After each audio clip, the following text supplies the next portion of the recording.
ও তোমার সাগরার নামন যেমন তেমন অগ্নি রান্না তো শিখলি না রান্নাঘরে রইলি গিন্নি রান্না শিখলি না রান্নাঘরে রইলি গিন্নি রান্না শিখলি না রান্নাঘরে রইলি গিন্নি রান্না শিখলি না জয় জয় নিতাই গৌর সীতারামকে হরিবল হরিবল হরিবল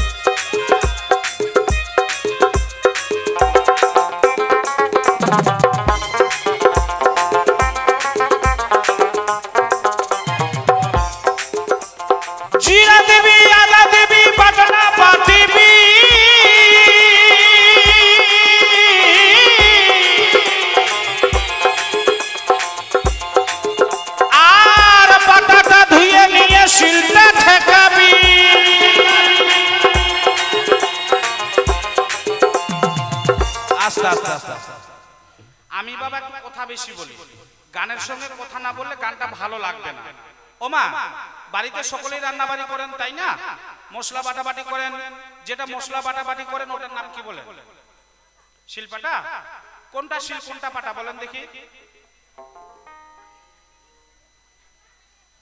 ও নিচে যেটা থাকে ওটা পাটা আর উপরে গোল এতটা মোটা থাকে ওটা শিল তাই না বাবা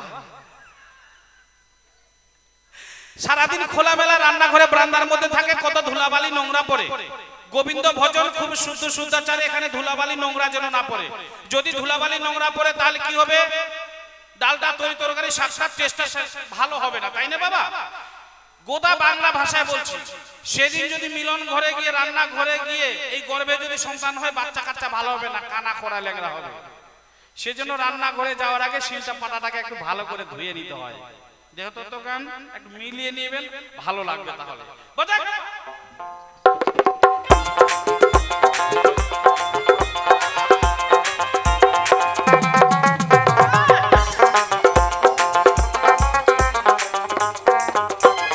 জিরা দিবি আদা দিবি বাটনা বাটিবি আর পাটাটা ধুয়ে নিয়ে শিলটা ঠেকাবি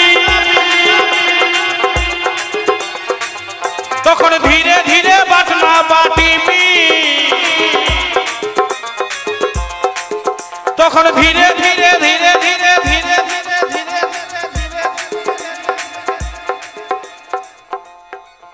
তখন ধীরে ধীরে বাটনা বাটিবি তোমার কোমর যেন লাগে না আজ থেকে 14 বছর আগে বিয়ে করেছি ঠিক 4 বছর পর আমার ছোট ভাই বিয়ে করেছে ঠিক সে সময় থেকে গান বেশি হয় বাড়িতে থাকার সময় নাই ঠিক শিব চতুর্দশী আগে পরে এই সময় ঠিক গান গাইতে বেরিয়ে গেছে ঠিক 15 দিন পর যখন বাড়িতে যাই আমার ভাইয়ের বিয়ে হলো বিয়ে হওয়ার পর 2 দিন পর গানে বেরিয়ে গেছি ঠিক কয়েকদিন পর বাড়িতে আসি আর ভাই বউ ভাই শ্বশুর বাড়ি থেকে বাড়িতে সেদিন এসেছে তারা আমি রাত্রিবেলা খাওয়া দাওয়া করে ঘরে শুইলাম ভাই বউ তারা শুয়ে গেছে সকালবেলা আমার ঘরের গিন্নি আমার বউ করেছে কি একটা ঝাঁটা নিয়ে ঝাড় দিতে দিতে বাইরে উঠানে চলে গেছে এখন পাশের ঘর থেকে আমার ভাই বউ চিন্তা করছে আমার যা আমার দিদি এত সকালবেলা উঠে গেছে এখন শ্বশুর ভাসুর আজকে সকলে বাড়িতে আছে সকাল সকাল যদি না উঠে লজ্জার বিষয় বৌমা করেছে কি আমার ভাই বউ একটু ঝাঁটা নিয়ে দরজা খুলে ঝাড় দিতে দিতে ও উঠানে 2-4 মধ্যে গল্প হচ্ছে তখন জানিস দিদি আজকে না মশলা বাটাবাটি বেশি এই মশলা বাটাবাটি করতে গিয়ে কারো যদি কোমরের ব্যথা মাজার ব্যথা ধরে জীবনে এই মাজার ব্যথা কোনো ডাক্তারের বাপের ক্ষমতা নাই যে মাজার ব্যথাটা সারাতে পারে তাই মশলা বাটাবাটি যখন করবেন খুব সাবধান কোমরের জন্য আঘাত যেন না লাগে হাঁপানির জন্য টানটা যেন না আসে কথাটা এই জায়গায় বাজা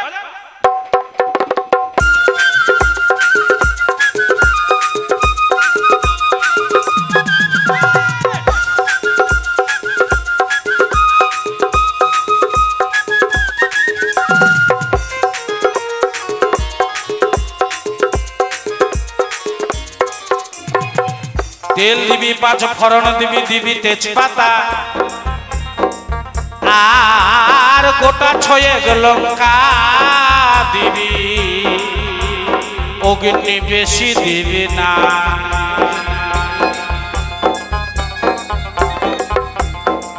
বলেছে তেল দিবি 5 ফোড়ন দিবি, দিবি তেজপাতা, গোটা ছয়েক লঙ্কা দিবি, কিন্তু বেশি দিবি না। কোন তেল? এই সরষের তেল, সোয়াবিন তেল, সাদা তেল, নামা। 6টা লঙ্কা দেওয়ার কথা বলা হয়েছে বাবা। কোন 6 লঙ্কা? এই শুকনো লঙ্কা, তেজি লঙ্কা, কাঁচা লঙ্কা নাই, দেহের মধ্যে আমাদের 6টা লঙ্কা আছে। কি? কাম, ক্রোধ, লোভ, মোহ, মদ, মাৎসর্য, এই 6টি লঙ্কা। এই 6টি লঙ্কাকে যদি কৃষ্ণ নামের মাধ্যম দিয়ে আমরা বশ করে রাখতে পারি, যখন রান্নাঘরে যাব, রান্নাঘরে গেলেন, রান্না বসিয়ে দিলেন, রান্নাটা হচ্ছে ভাব। সে সময় যদি মনে করেন বাউল শুনতে গেলাম, সাইডে চুল্লু মাংস 4টা ভালো ছিল, সেদিন যদি গর্ভে সন্তান হয়, বাচ্চা কাচ্চা ভালো হবে না, চুল্লু খাওয়া মুখ মাতালো হবে। ওই যে দিদি ভাই বলবো, অনেকে দেখা যায় চোরের ছেলে না চোর হতে পারে, বাটপারের ছেলে না বাটপার হতে পারে, কিন্তু সাধু ছেলে কি করে চোর হলো? তারও একটা বিধান রয়েছে। যদি মনটাকে আমরা ঠিক করতে পারি, এই দেহের 6 ঋতুটাকে বশ করে রাখতে পারি, যখন রান্না ঘরে যাবে এই বদনে কৃষ্ণ কথা, হরি কথা, গুরু কথা যদি স্মরণ থাকে, সেদিন যদি গর্ভে সন্তান হয়, তাহলে কৃষ্ণ ভক্ত একজন ভালো সুসন্তান জন্মগ্রহণ করবে। আর সে সময় যদি মনে করি না, বাউল শুনতে গেলাম, ভক্ত সঙ্গ করলাম, ঠিক আছে, সাইডে চুল্লু মাংস 4টা ভালো ছিল, এটা যদি মনে করেন, সেদিন যদি গর্ভে সন্তান হয়, বাচ্চাটা ভালো হবে না, চুল্লু খাওয়া মাতাল হবে। কথাটা এই জায়গায় বাজার।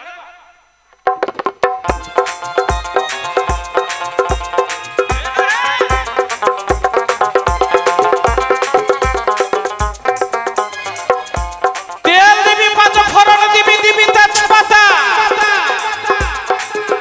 আর গোটা 6 লঙ্কা দিবি, কিন্তু বেশি দিবি না।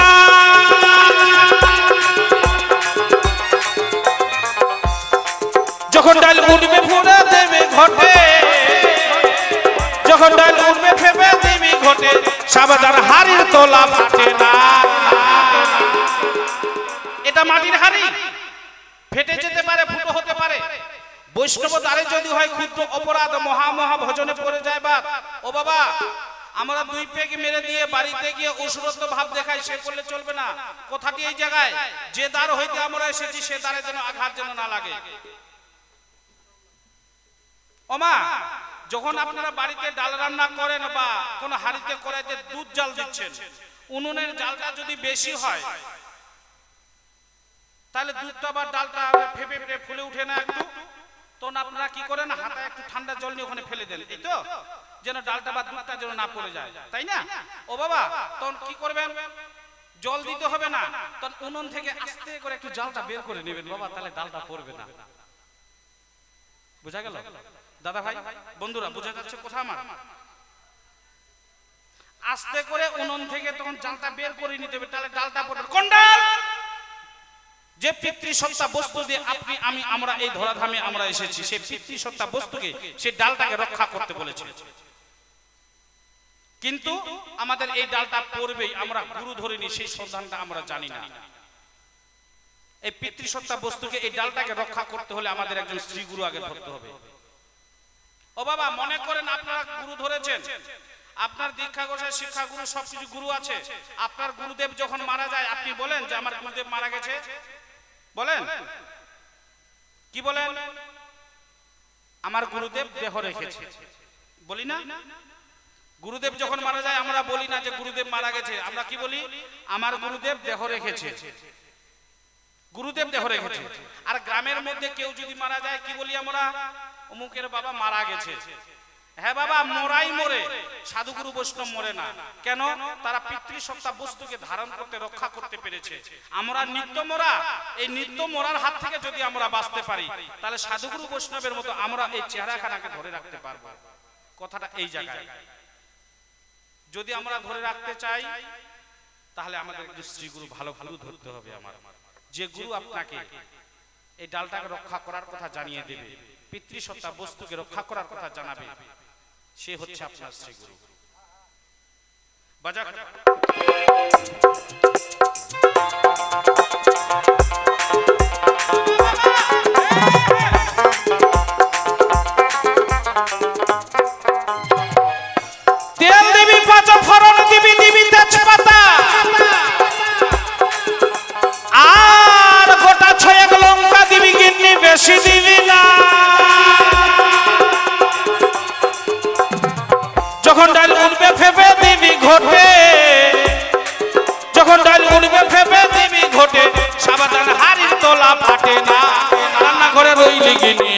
শিখলে না রান্নাঘরে রইলি গিন্নি রান্না শিখলে না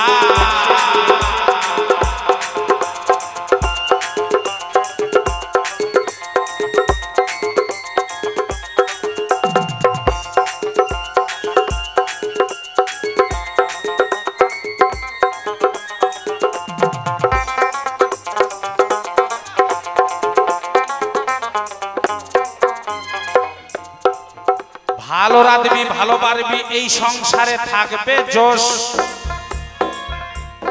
আর তোমার হাতে রান্না খেয়ে ও গিন্নি সবাই থাকবে বশ ভালো রাঁধবি ভালো পারবি এই সংসারে থাকবে যশ আর তোমার হাতে রান্না খেয়ে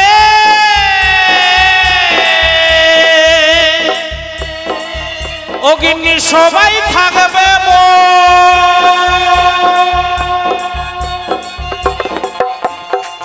গোসাই গোপাল বলে এই পঞ্চরসের ডাল খেলে গোসাই গোপাল বলে এই পঞ্চরসের ডাল খেলে তোমার এই মায়ার সংসারে আর আসা যাওয়া হবে না এই মরত ধামে মরতে আর আসা যাওয়া হবে না রান্না ঘরে রইলি গিন্নি রান্না শিখলি না গান শেষ।